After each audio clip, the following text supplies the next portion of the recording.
Welcome to Light and Shadow. I'm Indigo, and I've created this space so that we can talk about all of the unseen layers that go into creating and shaping us into who we are. And this week, I would like to talk about how our triggers are often tied to unprocessed trauma and or chronic conditioning. In the last few weeks and in my last few videos, I've brought awareness to and talked a little bit about triggers and what they are. And now we're diving a little deeper into what happens when we are triggered and why are triggers even there, which again is often tied to unprocessed trauma and or chronic conditioning. So in this week, we are going to talk about what is unprocessed trauma and or chronic conditioning. We're going to talk about how they happen, why they occur, and how they affect us. So, what is unprocessed trauma and chronic conditioning? Unprocessed trauma can be one large life-changing event that you know instantly is going to change your outlook forever, and or it can be subtle, ongoing hits that compound over time that again affect how you see yourself in the world, which is why trauma can be so tricky and why a lot of people don't think that they do have trauma, even though a lot of things that they've been through would be classified as trauma, because they don't think that these small things ongoing over time would have the same effects on them as, the dramatic things that people always say, like if you've gone to war or anything like that.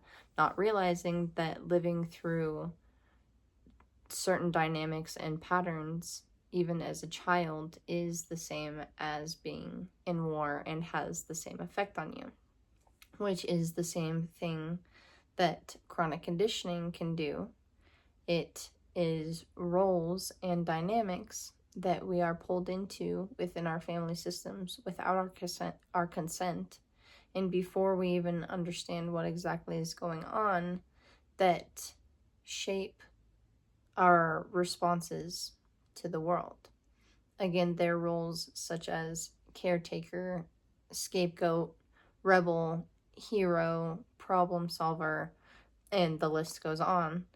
And having those roles in our family dynamics growing up gives us certain responsibilities and responses to the things going on around us. So again, we can either people please, over explain, overextend ourselves, withdraw completely, and just shut down. There are so many responses that we develop to these roles as well, that again we develop as a way to keep us safe. So a lot of times when talking about trauma, people only, of course, think of like the large life-changing events that happen that obviously alter you forever after that. But what isn't taken into account is the ongoing subtle things that happen over time that can cause unprocessed trauma, or the dynamics and patterns that we're pulled into within our family systems that condition us over time to play certain roles and respond certain ways to those patterns and dynamics. So that is what unprocessed trauma and or chronic conditioning are. Again, what is English? I don't know. And so again, the only one that's very obvious is the life-changing events. The other two are not very obvious, and it is harder to bring awareness to them within other people or even ourselves. It's very hard to start seeing those things. One thing I know that really helps me start seeing things is understanding why things happen the way that they do. And so, why does unprocessed trauma or chronic conditioning happen? Unprocessed trauma happens because our nervous system we went through an event or an experience that overwhelmed our nervous system to the point that we could no longer cope. It overwhelmed our nervous system so much that we could not fully process the events happening as they were happening. Therefore, those events and experiences, therefore feelings and energy, gets stuck in our body and in our nervous system. And anytime another event or experience, pattern, feeling, behavior, anything happens that feels even slightly similar to that event or experience, it will trigger us and trigger our nervous system into responding the same way that we did at the time of that event or experience. And not being able to process the event or experience can happen for a number of reasons as well, such as your age and not being able to even understand why the event or experience is happening, lack of safety and not being able to express yourself or anything of the sort to be able to get through the event, and in that same realm, a lack of support.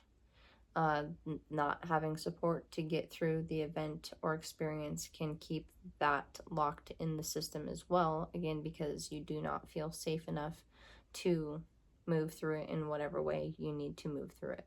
On the other hand, chronic conditioning happens when patterns and dynamics are repeated over time. Chronic conditioning pushes us into roles within our family dynamics, like caretaker, rebel, hero, scapegoat, problem solver, and so many others.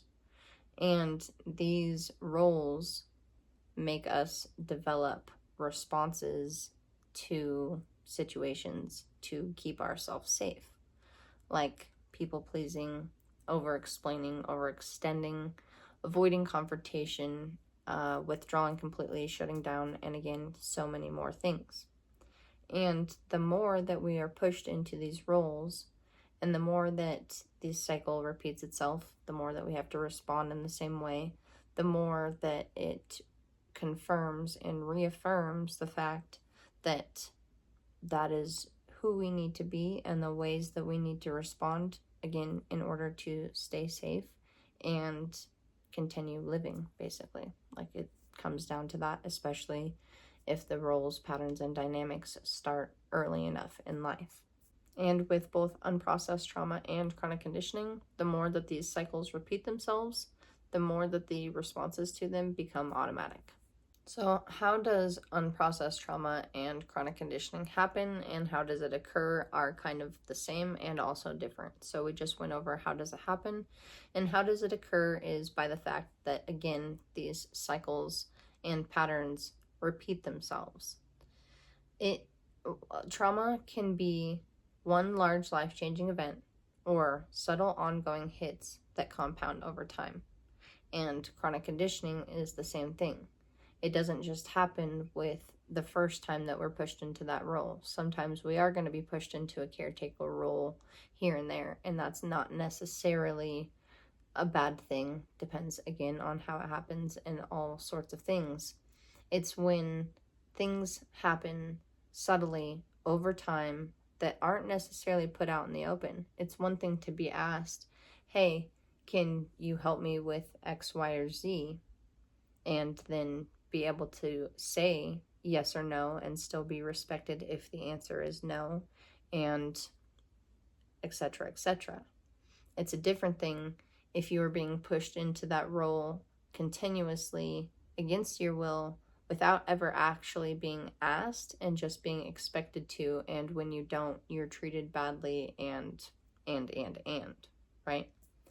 So it's when these cycles and patterns are pushed onto you subtly over time that it is going to start having negative effects. So again, the two are kind of the same. How it occurs is the fact that those things are being repeated over time. How it happens is being repeated over time and nothing's being addressed, which also leads us into how it affects us. When trauma and chronic conditioning do go unaddressed, it leaves us in a state of constant anxiety because we are constantly looking out for threats and constantly making sure that we do not have to step into those roles or responses to make sure that we're safe at the time.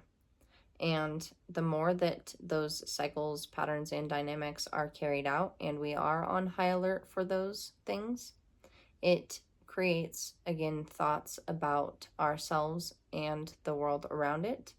And the more that those thoughts are confirmed and reaffirmed inside of ourselves, the more they create inner beliefs about our identity, even as a person on this earth.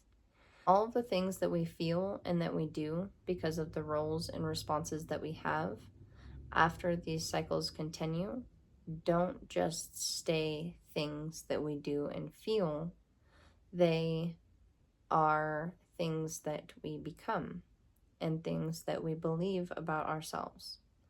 That I am not safe unless I do this. I am inherently unsafe. Or I am not lovable unless I do this. I am inherently unlovable. I am less than because I don't do this. Or any of the other crazy thoughts that get implanted into us because of the things that have repeated themselves throughout our lives, which I'm sure we all have plenty of, and they are all things that we can unlearn. It just takes us figuring out why they are even there to begin with, which is, of course, easier said than done, but we will talk about that more next week. If you guys have any thoughts, comments, concerns about this video, please leave them down below. I'd love to chat with you guys. I do share more short form videos here on YouTube, as well as all three of the other ones. TikTok and Facebook are probably the best. And yeah, I hope to see you guys again next week.